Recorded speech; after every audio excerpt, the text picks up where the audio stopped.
Hello everyone, it's me Jang from Crafting World. Today in this video we'll learn how to make a beautiful dahlia flower using a paper.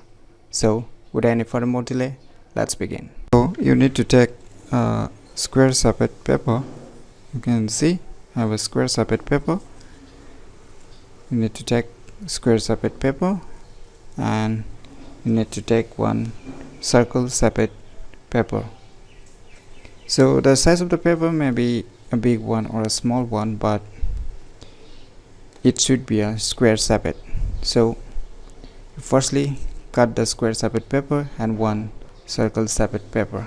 So after doing all these things, what you need to do next is you need to take one paper and you need to fold from the middle like this, just like this, and from the other side too you need to fold, and you need to glue here just like this,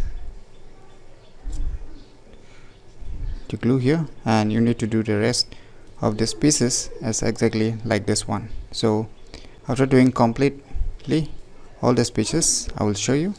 Now after folding each one of the square pieces into this shape, just like this, what you need to do is you need to paste one by one here, just like this. You need to glue and paste one by one in this manner. Just glue it, and one by one you to keep on doing like this. So after gluing like this, as you can see here, I have glued some of its parts. You can see after gluing like this, what you need to do next is once again one by one you need to glue in this way. So you keep gluing till it's completely finished. So I'll directly show the completions of the dahlia flower. Finally our beautiful paper dahlia flower is ready, as you can see here.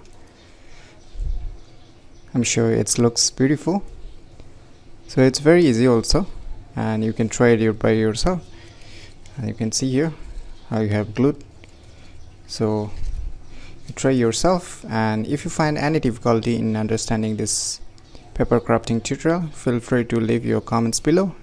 I'll try my best to help and guide you with your problem. So if you find this video tutorial useful, click on the thumbs like button, and if you're new to our channel, click on the subscribe button. And lastly, thanks for watching.